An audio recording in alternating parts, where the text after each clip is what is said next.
I came home early, the weight of a long day still clinging to me. My tie hung loose, my briefcase heavy in my hand. The house was silent, an unnatural hush that prickled my skin.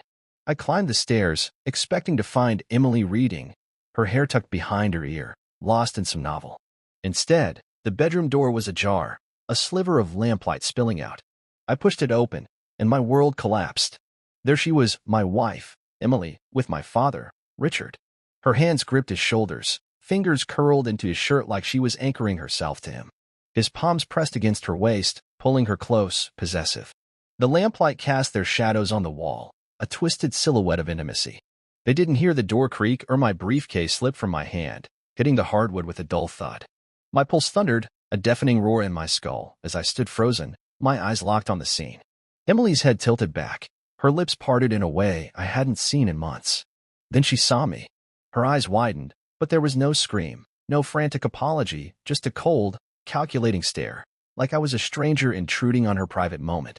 Richard turned, his face flickering with surprise, but his hands lingered on her hips, betraying any chance of innocence. The air thickened, heavy with lies they hadn't yet spoken. I wanted to shout, to demand answers, but my throat was a vice, choking my voice. My feet moved backward, retreating from the unbearable truth. The image burned into my mind.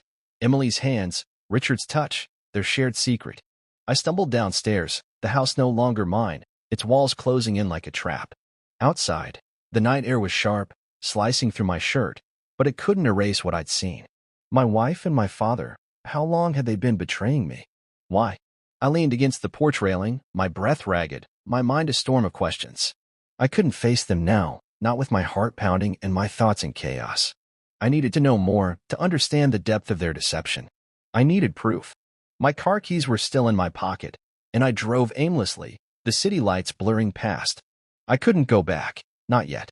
I had to be sure, to gather evidence that would silence their lies. The betrayal was a wound, raw and bleeding, but I wouldn't let it consume me.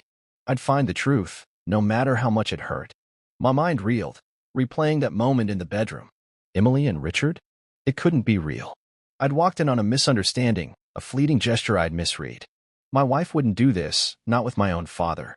There had to be an explanation, a hug mistaken for something more, a moment taken out of context.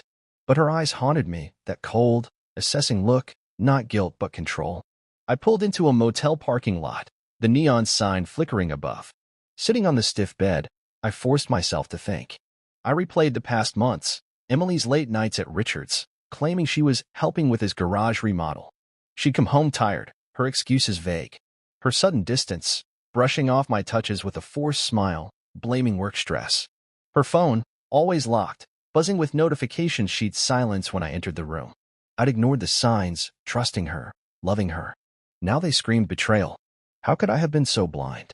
The man who raised me, the woman I vowed to spend my life with, they'd made a fool of me. The betrayal cut deeper than I could name, a double wound from the two people I trusted most. I couldn't storm back and accuse them. They'd deny it, spin a story, and I'd be left doubting myself, looking like the paranoid one. I needed evidence, hard, undeniable proof of what they were doing and why. I opened my laptop, searching for tracking apps, surveillance tools, anything to help me uncover the truth. No outbursts, no tears. I'd be methodical, patient, a hunter stalking prey. I checked into the motel for the night, the hum of the air conditioner drowning out my thoughts. I'd watch them, track their movements, dig into their lies.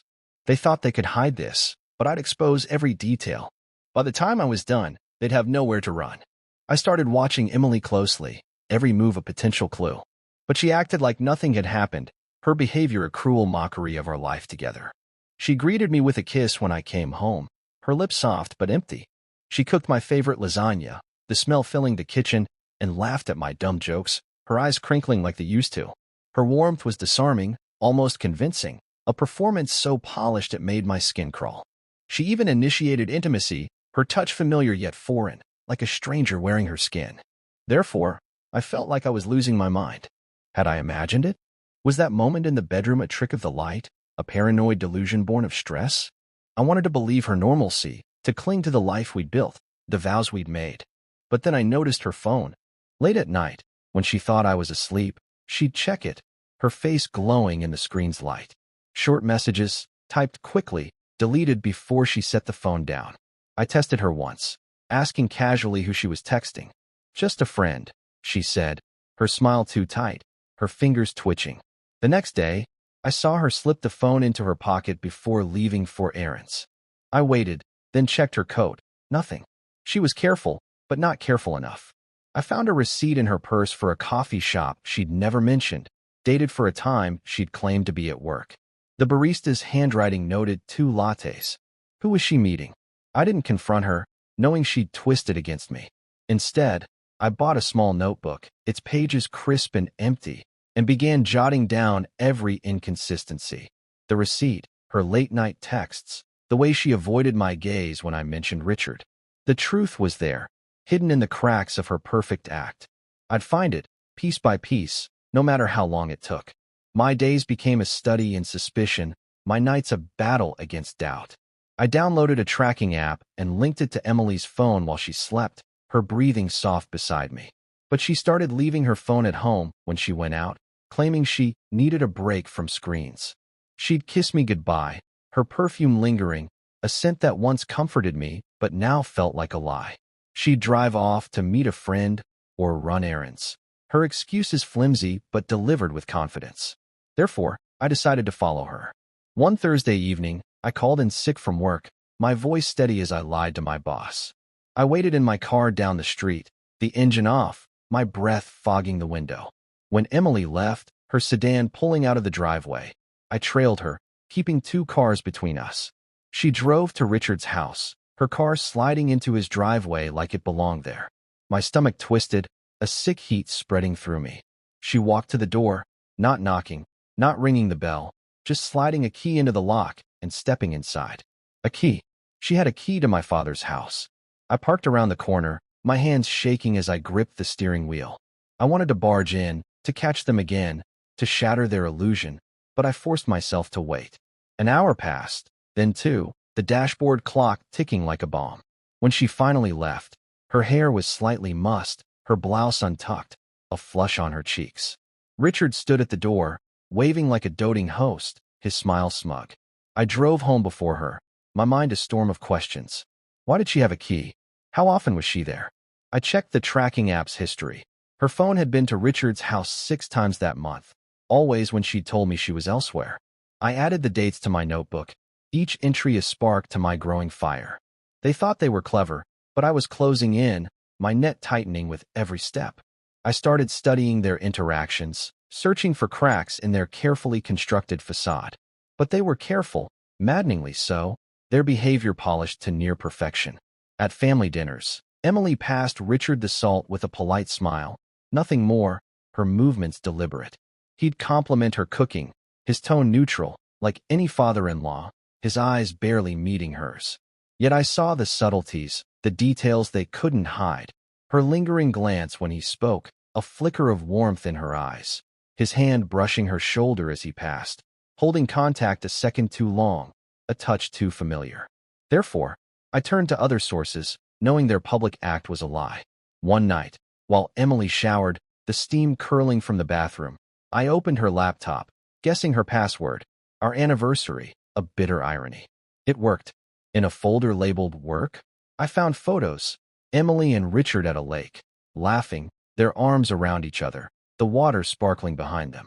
The background wasn't anywhere we'd ever gone together. The date stamp was 3 months ago, when she'd told me she was at a work conference, her suitcase packed with lies. My chest tightened, a vice squeezing my lungs, but I copied the files to a USB drive and closed the laptop before she returned, her humming drifting through the door. The next day, I rifled through her car while she was at the grocery store, the parking lot buzzing with shoppers. Under the passenger seat, I found a scarf I didn't recognize, monogrammed with an R. It smelled faintly of Richard's cologne, a scent that twisted my gut. I took a photo and slipped it back. At Richard's house, I noticed new curtains in his living room, identical to ones Emily had admired at a store, her voice excited as she'd pointed them out. They were playing a game, hiding in plain sight, their betrayal woven into the fabric of our lives. Each discovery was a knife, sharp and precise, but I didn't flinch.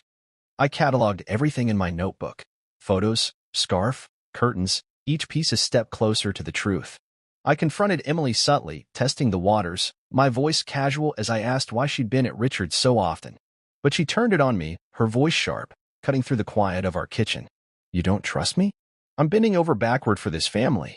Tears welled in her eyes, so convincing I almost believed her, her performance a masterclass in deception. She stormed off, leaving me standing alone, questioning my sanity, the room spinning with doubt. Therefore, I doubled down, my resolve hardening like steel. The next day, I searched her purse while she was in the backyard, the grass stamp under my shoes. Tucked in a side pocket was a small velvet box, a necklace she'd never worn, its chain glinting in the sunlight. The receipt inside listed Richard's name, dated a week ago, the paper creased from her touch. My hands shook as I photographed it and put it back. My heart a drumbeat of betrayal.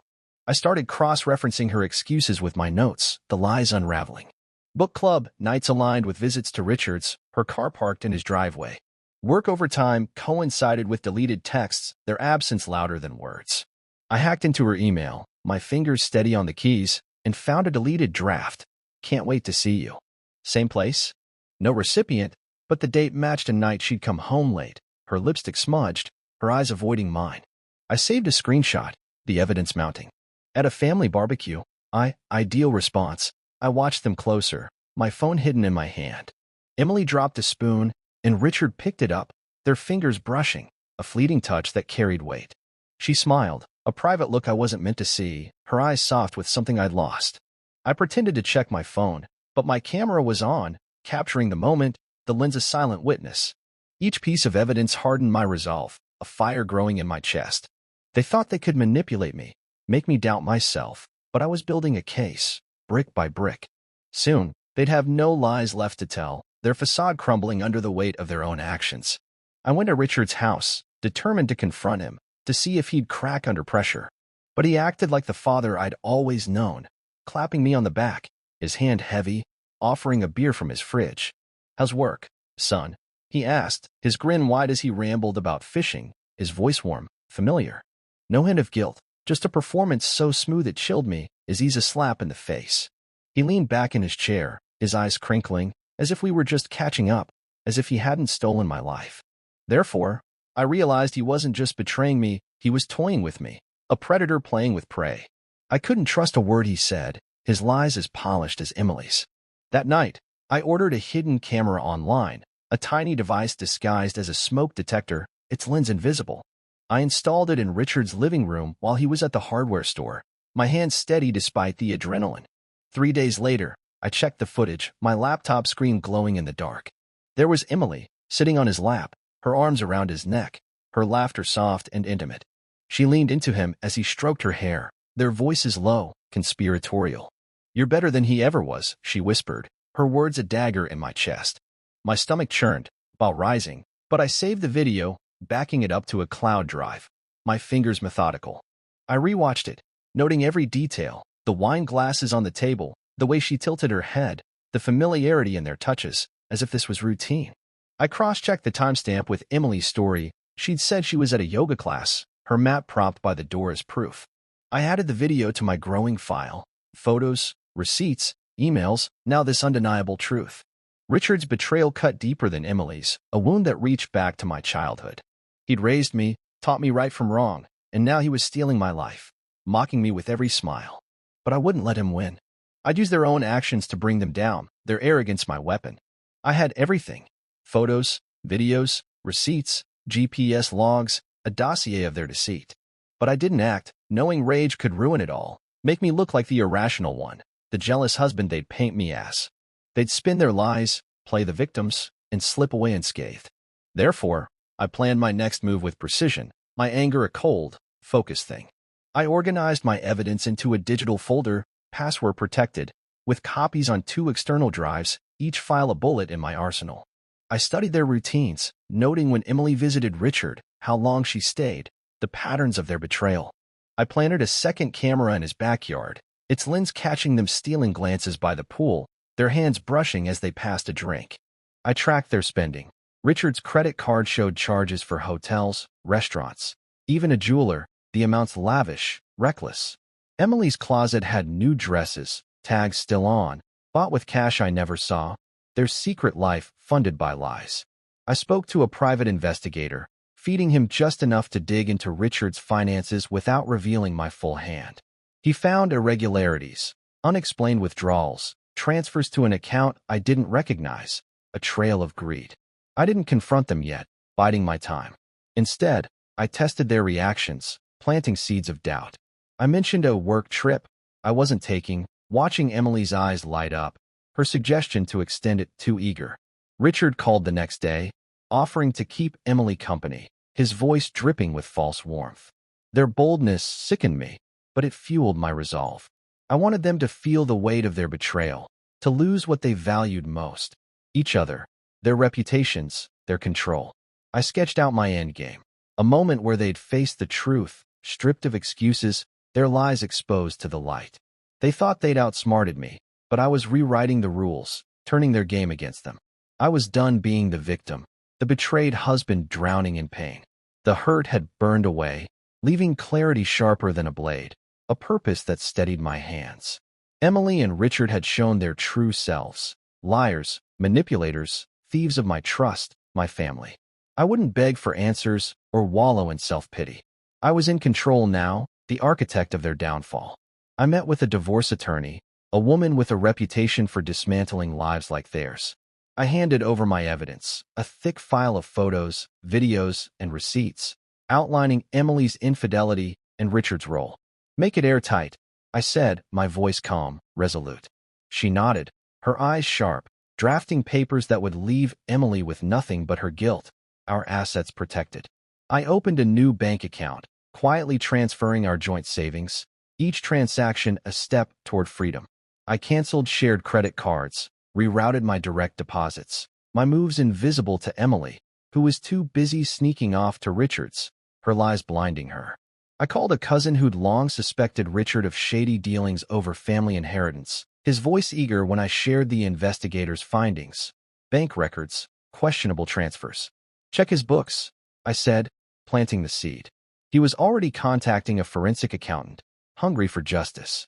I sold my car, bought a used one in cash, and rented a small apartment under a friend's name, a safe house for my new life. I was preparing to vanish, but not before they faced the consequences.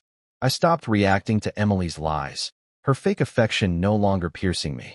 When she touched me, I smiled, my mind elsewhere, plotting. Richard's jokes at dinner didn't faze me. I saw through his mask, his charm a hollow act.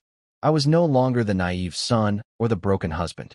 I was a man with a purpose, and they'd underestimated me, a mistake they'd pay for dearly.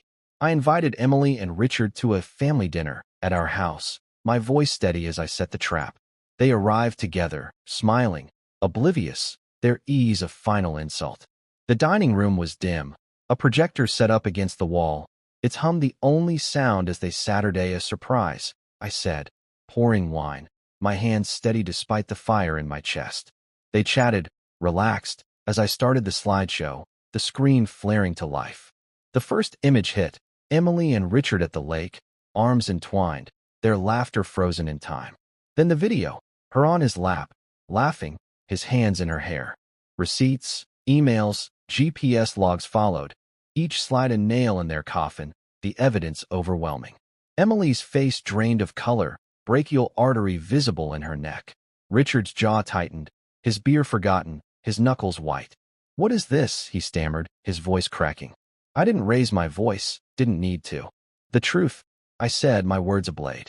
Emily tried to speak, her lips trembling, but I cut her off, sliding divorce papers across the table, the pages crisp, final. "Your things are in your car. Sign and leave." To Richard, I handed a letter from the accountant, detailing his financial audit, the family's suspicions laid bare. "Your accounts are under review. Good luck." Their excuses, "You've got it wrong. It's not what it seems," fell flat, desperate gasps in a room suffocating with truth. I'd heard enough lies. The projector looped their betrayal, a silent accusation, their faces reflected in its glow. I stood, my chair scraping the floor, the sound final. "You're done here." I walked out, leaving them in the wreckage of their choices, the door clicking shut behind me.